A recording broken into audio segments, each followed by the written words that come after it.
Welcome to Hirak chemistry tutorial.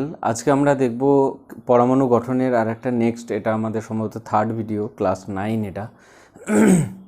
আমরা এর আগের দিন জে থমসনের মডেল পর্যন্ত পড়েছি এবং তার ত্রুটিও দেখেছি। তারপরে আছে আমাদের তেজস্ক্রিয়তা। তেজস্ক্রিয়তা সম্বন্ধে আমরা জানবো, আর তেজস্ক্রিয়তার ফলে কি হয় সেটাও জানবো, তেজস্ক্রিয়তার একক কী সেটাকে জানবো। তাহলে এখানে আমরা তিনটে জিনিস জানবো, একটা তেজস্ক্রিয়তা সম্বন্ধে জানবো, তেজস্ক্রিয়তার একক জানবো, আর তেজস্ক্রিয়তার ফলে কি হয় সেই তিনটেকে জানবো এখানে। ওকে, প্রথমে একটা বেসিক একটা কনসেপ্ট দিই। তেজস্ক্রিয়তা যে জিনিসটা সেটা খুব পয়জনিয়াস হয়, খুব বিষাক্ত হয়, যে জন্য আমাদের তেজস্ক্রিয়া সম্বন্ধে আমাদের কাছে ধারণা খুবই কম। ওকে, তাহলে চলো আমরা দেখি প্রথমে তেজস্ক্রিয়তার জিনিসটা কি। অ্যাকচুয়ালি তেজস্ক্রিয়তা বলতে আমরা এটুকু বুঝি যে ধরো কোনো একটা পরমাণু আছে বা কোনো একটা মৌলের পরমাণু আছে, সেই পরমাণুটা ভেঙে যাবে এবং তার ফলে ভেঙে যাওয়ার ফলে নতুন একটা পরমাণু তৈরি হবে। এটা হচ্ছে সহজ কথা, যে কোনো একটা মৌলের পরমাণুর নিউক্লিয়াস ভেঙে যাবে আর ভাঙার ফলে নতুন ধর্ম বিশিষ্ট একটা মৌলের পরমাণুর নিউক্লিয়াস তৈরি হবে। এটা হচ্ছে তেজস্ক্রিয়তা। এটা হচ্ছে তেজস্ক্রিয়া একটা ধর্ম। তেজস্ক্রিয়তা হলো মৌলের একটা ধর্ম। এই ধর্ম কিন্তু সবারই মধ্যে থাকে না, যারা তেজস্ক্রিয় মৌল হয় তাদের মধ্যেই তেজস্ক্রিয়তা দেখা যায়। ক্লিয়ার হলো? যাদের মধ্যে তেজস্ক্রিয়তা থাকে তাদেরকেই বলবো তেজস্ক্রিয় মৌল, অর্থাৎ তেজস্ক্রিয় মৌলের মধ্যেই তেজস্ক্রিয়তা থাকে। এটা একটা কোনো একটা পরমাণু বা কোনো একটা মৌলের এটা একটা ধর্ম। তাহলে কি ধর্ম? যে ধর্মের ফলে কোনো মৌলের ভারী পরমাণুর নিউক্লিয়াস স্বতঃস্ফূর্তভাবে বিভাজিত হয়ে নতুন মৌলের পরমাণুর নিউক্লিয়াস তৈরি করে এবং সঙ্গে আলফা, বিটা ও গামা রশ্মি নির্গত করে, তাকে আমরা বলবো তেজস্ক্রিয়তা। কোনো মৌলের যে ধর্মের ফলে কোনো মৌলের ভারী পরমাণুর নিউক্লিয়াস, একটা মৌল থাকবে তার পরমাণুর নিউক্লিয়াসটা ভারী হতে হবে এবং সেটা স্বতঃস্ফূর্তভাবে নিজে নিজেই, বাইরে থেকে কাউকে আঘাত করতে হবে না, বাইরে থেকে না চাপ দিতে হবে না তাপ দিতে হবে, কিছুই দিতে হবে না, নিজে নিজেই স্বতঃস্ফূর্তভাবে বিভাজিত হয়ে যাবে। বিভাজিত হওয়ার ফলে নতুন ধর্ম বিশিষ্ট মৌল তৈরি হবে। এটা মানে ছিল তোমার এ হয়ে যাবে তোমার বি, ছিল তোমার একরকম হয়ে যাবে অন্যরকম। নতুন ধর্ম বিশিষ্ট মৌলের পরমাণু নিউক্লিয়াস তৈরি করবে এবং সঙ্গে আলফা, বিটা ও গামা রশ্মি নির্গত করবে। সেই ধর্মটাকে বলা হয় মৌলের তেজস্ক্রিয়তা। চলো তেজস্ক্রিয়তাটাই লিখি আগে।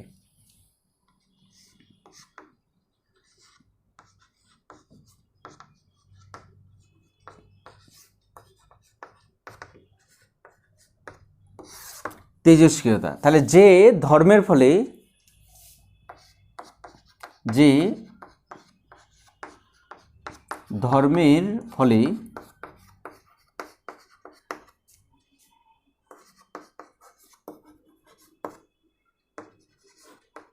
ভারী মৌলের পরমাণু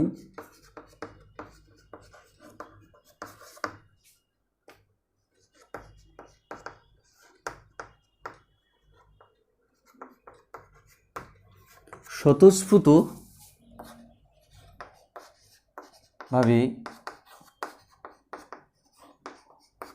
বিভাজিত হয়ে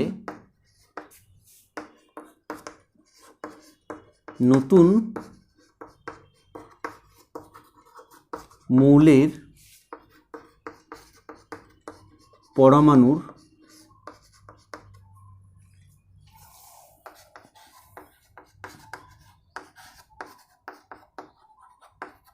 নিউক্লিয়াস তৈরি করে এবং আলফা, বিটা, গামা রশ্মি নির্গত করে।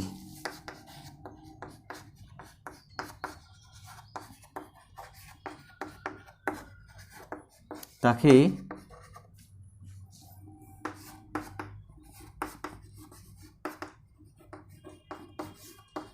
তেজস্ক্রিয়তা বলা হয়। ওকে, যে ধর্মের ফলে কোনো ভারী মৌলের পরমাণু নিউক্লিয়াস স্বতঃস্ফূর্তভাবে বিভাজিত হয়ে যাবে এবং সঙ্গে নতুন মৌলের পরমাণু নিউক্লিয়াস তৈরি করবে এবং আলফা, বিটা ও গামা রশ্মি নির্গত করবে। তাকে তেজস্ক্রিয়তা বলা হয়। এবার তেজস্ক্রিয় মৌল কি? যে মৌলগুলো তেজস্ক্রিয় ধর্ম দেখায় তাদেরকে বলা হয় তেজস্ক্রিয় মৌল।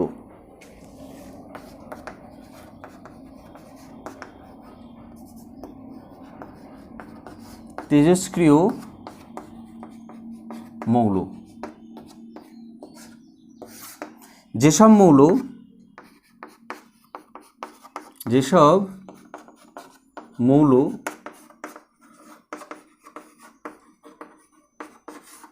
তেজস্ক্রিয় ধর্ম দেখায় তাদের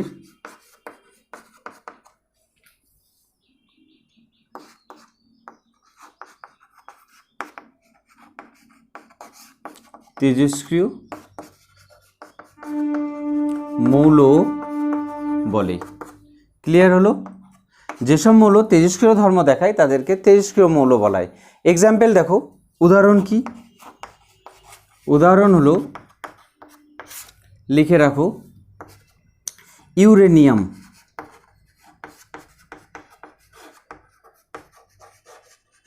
ইউরেনিয়াম।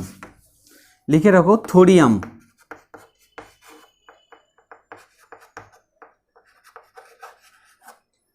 ইউরেনিয়াম আর থোরিয়াম। ইউরেনিয়ামকে থোরিয়ামকে লেখা হয় TH দিয়ে আর ইউরেনিয়ামকে লেখা হয় ইউ দিয়ে। এই চলে গেল আমার তেজস্ক্রিয়তা, তেজস্ক্রিয় মৌল আর তেজস্ক্রিয় মৌলের উদাহরণ। এখানে দেখো, এটা যেটা, এটাকে বলা হয় গামা, এটাকে বলা হয় আলফা, যেটা প্রপোর্শনাল টু সাইনের মতো সেটাকে বলা হয় আলফা। বইতে দেখবে এর মতো লেখা থাকে এ। আর এটাকে বি মানে বিটা।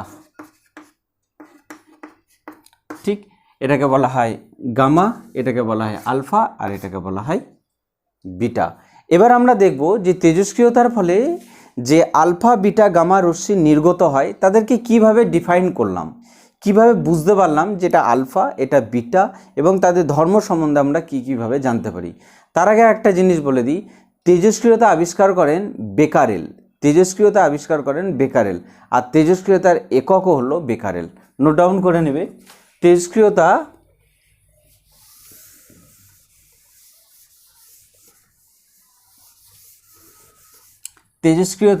আবিষ্কার করেন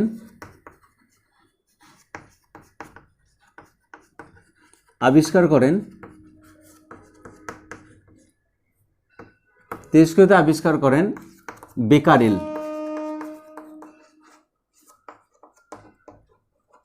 বেকারেল। তেজস্ক্রিয়তা আবিষ্কার করেন বেকারেল। ওকে, আর তেজস্ক্রিয়তার একক, তেজস্ক্রিয়তার একক হলো বেকারেল। আর একটা জিনিস বলে রাখি, এছাড়া দুজন তারা হাজব্যান্ড ওয়াইফ ছিল। একজনের নাম হচ্ছে মাদাম কুরি আর একজনের নাম হচ্ছে হেনরি কুরি। মাদাম কুরি আর একজনের নাম ছিল পিয়ের কুরি। এরা দুজনে কিন্তু তেজস্ক্রিয়া নিয়ে ভালোভাবেই পরীক্ষা নিরীক্ষা করতে পেরেছেন। দুটো নাম মনে রাখবে, একটা হেনরি কুরি, পিয়ের কুরি আর একটা হচ্ছে মাদাম কুরি। একটা পিয়ের কুরি আর একটা হচ্ছে মাদাম কুরি। ওকে, আর তেজস্ক্রিয়া আবিষ্কার করেন হেনরি বেকারেল।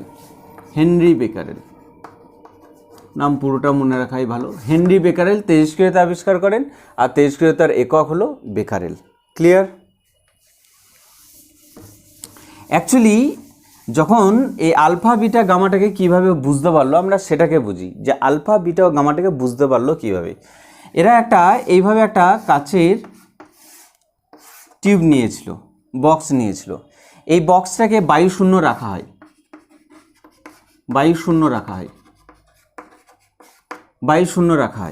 আর এখানে দুটো ধাতব পাতকে রাখা হয়। তার মধ্যে একটা ধাতব পাত, এটা ধরো নেগেটিভ, আর একটা ধাতব পাত এটা গেল পজিটিভ। ক্লিয়ার? তাহলে এই পাতটা হচ্ছে নেগেটিভ আর এই পাতটা চলে গেল পজিটিভ। ঠিক, আর এখানে একটা ব্লক রাখা হয়, এই জায়গাতে। এই ব্লকের মধ্যে এখানে তেজস্ক্রিয় মৌলকে রাখা হয়। ক্লিয়ার? এখানে কি করা হয়, তেজস্ক্রিয় মৌলকে এখানে রাখা হয়।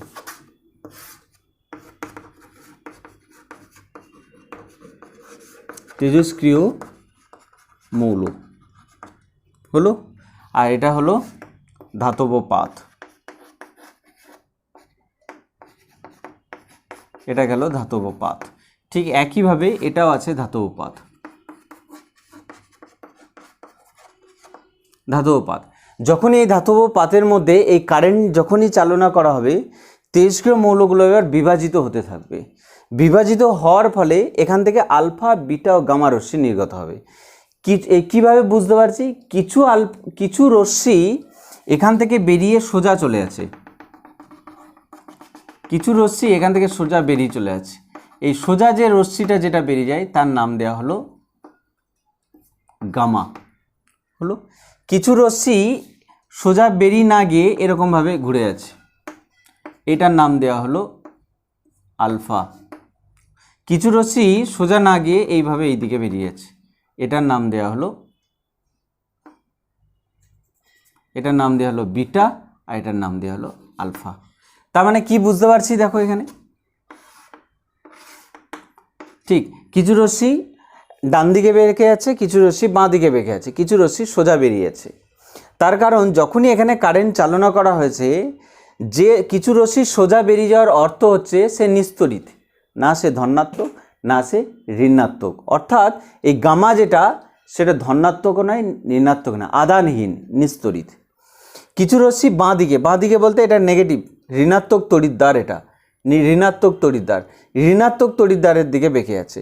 তাহলে নিশ্চয়ই এখানে যে আলফা যেটা সেটা নিশ্চয়ই ধনাত্মক আধানগ্রস্ত। কিছু রশ্মি ডান দিকে বেঁকে আছে, ডান দিকে বেঁকে যাওয়ার অর্থ হলো ডান দিকে আছে আমার ধনাত্মক ধাতব পাত, তার ডান দিকে মানে তাহলে বিটা যেটা, সে বিটা রশ্মিটা নিশ্চয়ই ঋণাত্মক। তাহলে আবার বলি, সোজা বেরিয়ে আছে না, তার মানে হলো সে ধনাত্মকও নয় ঋণাত্মকও নয়। কিছু রশ্মি বাঁ দিকে বেঁকে আছে, বাঁ দিকে আমার আছে ঋণাত্মক পাত, তাই বাঁ দিকে যে রশ্মিটা বেঁকে আছে সেটা হয়ে গেল ধনাত্মক। আর ডান দিকে বেঁকে আছে, ডান দিকে আছে আমার ধনাত্মক পাত, তাই নিশ্চয়ই ডান দিকে যে বেঁকে আছে সেই রশ্মিগুলো হয়ে গেল ঋণাত্মক আধানগ্রস্ত। এইভাবে আলফা, বিটা ও গামা রশ্মিকে আইডেন্টিফাই করা হয়। আমরা এখন নেক্সট দেখব যে আলফা, বিটা ও গামা রশ্মির মধ্যে পার্থক্য কী কী। Very very important, alpha, beta ও গামা রশ্মির পার্থক্য বলে দিলাম। যে সোজা বেরিয়েছে গামা, তার মানে এ নেগেটিভও নয় পজিটিভও নয়। আলফা কোন দিকে বেঁকে আছে? ঋণাত্মকের দিকে, তার মানে আলফা হয়ে গেল ধনাত্মক। হলো, বিটা কোন দিকে বেঁকে আছে? পজিটিভের দিকে, তার মানে বিটা হয়ে গেল ঋণাত্মক। এই চলে গেল তিনটের আধান সম্বন্ধে আমরা জেনে গেলাম। ক্লিয়ার? আমরা চলো এখন দেখব তিনটের কণার পার্থক্য দেখব। এবার তেজস্ক্রিয়তার একক বলে দিলাম বেকারেল, তেজস্ক্রিয়তা আবিষ্কার করেন বেকারেল। আর তেজস্ক্রিয়তার ফলে তিনটে রশ্মি নির্গত হয়, আলফা, বিটা ও গামা রশ্মি। অনেক সময় দেখে আলফা কণা, বিটা কণা, গামা কণাও বলা হয়, দুটোই একই। তাহলে পার্থক্য বা বৈশিষ্ট্য লিখো, বৈশিষ্ট্য লিখে দিলেই আমরা বুঝে যাব।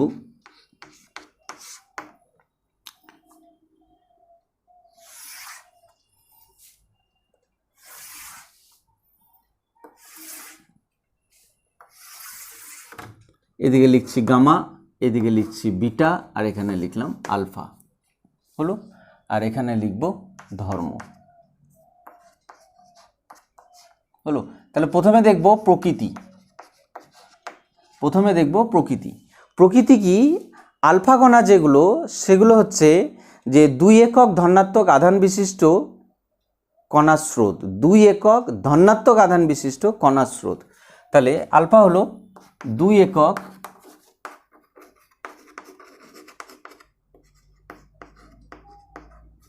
ধনাত্মক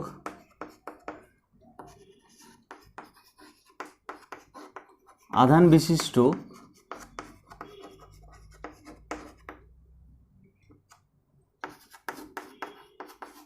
কণার স্রোত।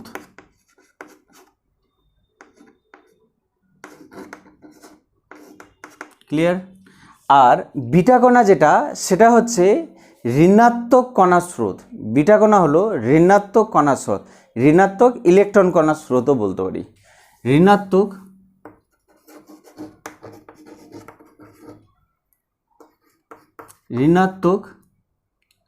ইলেকট্রন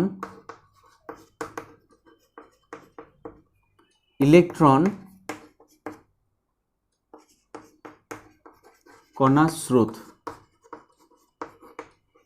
হলো। এটা চলে গেল বিটা কণা। এবার আসছে আমাদের গামা। গামা কি? গামা হচ্ছে তড়িৎচুম্বকীয় তরঙ্গ। গামা হলো তড়িৎচুম্বকীয় তরঙ্গ।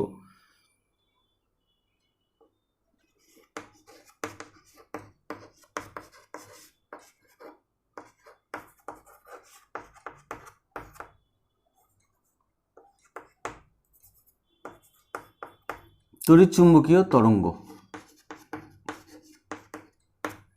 হলো। এই চলে গেলে একটা। ক্লিয়ার?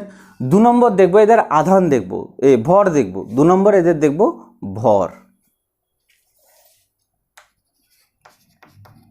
মনে রাখবো যে আলফা, বিটা ও গামার মধ্যে আলফা যেটা সেটা একটা প্রোটনের ভরের সমান। আলফা যেটা সেটা একটা প্রোটনের ভরের সমান, আর বিটা যেটা সেটা একটা ইলেকট্রনের ভরের সমান, আর গামা যেটা সেটা হচ্ছে ভরহীন। তাহলে আলফা কি বললাম? একটা প্রোটনের ভরের 4 গুণ। একটা আলফা হচ্ছে একটা প্রোটনের ভরের 4 গুণ।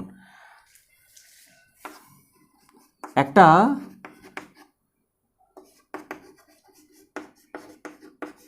প্রোটনের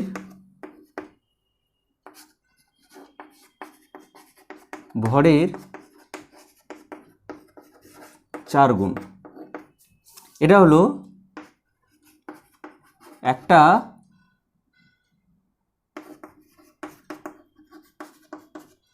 ইলেকট্রনের ভরের সমান। একটা ইলেকট্রনের ভরের সমান। আর গামা হচ্ছে ভরহীন। গামা হলো ভরহীন, সবচেয়ে ভর কম। মনে রাখবো যদি এদের পার্থক্য যদি দিয়ে দেয়, এদের যদি বলা হয় যে এদের ভরের ক্রমে সাজাও, কার ভর বেশি, কার ভর কম, কার ভর সবচেয়ে বেশি, এরকম যদি ক্রমে যদি সাজাতে বলে, তাহলে মনে রাখবো আলফার ভর হবে সবচেয়ে বেশি, বিটার ভর হচ্ছে সবচেয়ে তার থেকে কম, আর গামার ভর হচ্ছে সবচেয়ে কম। এটাকে মনে রাখবো। আলফার ভর হচ্ছে সবচেয়ে বেশি, তার থেকে কম হচ্ছে বিটার ভর, সবচেয়ে কম হচ্ছে গামার ভর। হয়ে গেল। আধান। আধান কি? আলফা হচ্ছে ঋণাত্মক,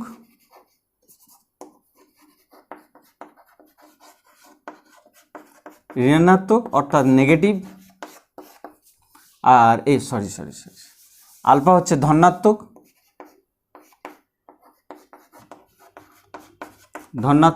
অর্থাৎ পজিটিভ, আর হচ্ছে ঋণাত্মক অর্থাৎ নেগেটিভ, আর হচ্ছে আধানহীন।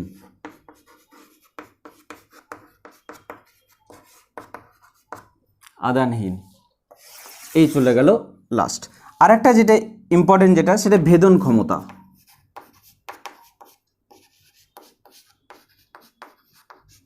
আর একটা যেটা ইম্পর্টেন্ট সেটা হচ্ছে ভেদন ক্ষমতা। ভেদন ক্ষমতাটা কি আগে বলি। ভেদন ক্ষমতা বুঝো, কোনো একটা জিনিসকে যদি ছোড়া হয়, যদি সেটা ভেদ করে চলে যায় তাহলে সেটাকে বলা হয় ভেদন ক্ষমতা। কিন্তু কোনো একটা জিনিসকে ছুড়লাম, সে ভেদ করে তো গেলই, তার সঙ্গে সঙ্গে ওটাকে পুরোটাকেই ভেঙে দিয়ে চলে গেল, তাহলে সেটা ভেদন ক্ষমতা না। ক্লিয়ার? ভেদন ক্ষমতা মানে ধরো একটা বন্দুকের গুলি করে একটা কাঁচের জানলাতে ফেললাম, তাহলে কাঁচের জানলাকে ভেদ করে চলে যাবে, ভাঙবে না। কিন্তু একটা পাথরকে আমি যখনই ফেলবো তখন কী হবে? কাঁচের জানলাকে পুরোপুরি ভেঙে দেবে। তাহলে তার ভেদন ক্ষমতা কম। কিন্তু একটা বন্দুকের গুলি ছোট, সব থেকে ছোট, ভর কম, তাহলে তার ভেদন ক্ষমতা বেশি। তাহলে যার ভর কম তার ভেদন ক্ষমতা বেশি, যার ভর বেশি তার ভেদন ক্ষমতা কম। যদি একটা গুলি তার ভর কম তাহলে তার ভেদন ক্ষমতা বেশি হবে, একটা পাথর তার ভর বেশি তাহলে ভেদন ক্ষমতা কম হবে। সবচেয়ে কম।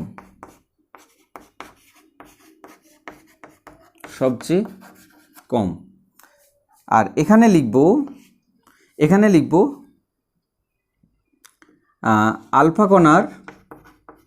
আলফা কণার চেয়ে বেশি। বেশি, আর গামার সবচেয়ে বেশি।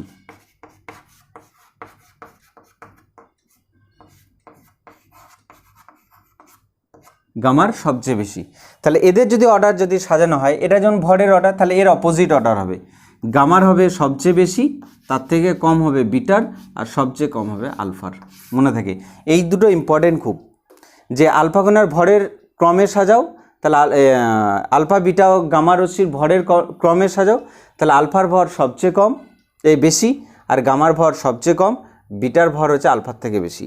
আর ভেদন ক্ষমতার ক্রমে যদি সাজাতে বলে, তাহলে ভেদন ক্ষমতা গামার সবচেয়ে বেশি, তার থেকে কম হচ্ছে বিটার, আর সবচেয়ে কম হচ্ছে আলফার। ওকে, এই চলে গেল আমার তেজস্ক্রিয়তা সম্বন্ধে যেটুকু কনসেপ্ট তোমাদের দরকার সেটুকু আমি বলে দিলাম। যদি তোমাদের ভিডিওটা যদি ভালো লাগে তাহলে লাইক করবে, শেয়ার করবে আর সাবস্ক্রাইব করবে। Thank you.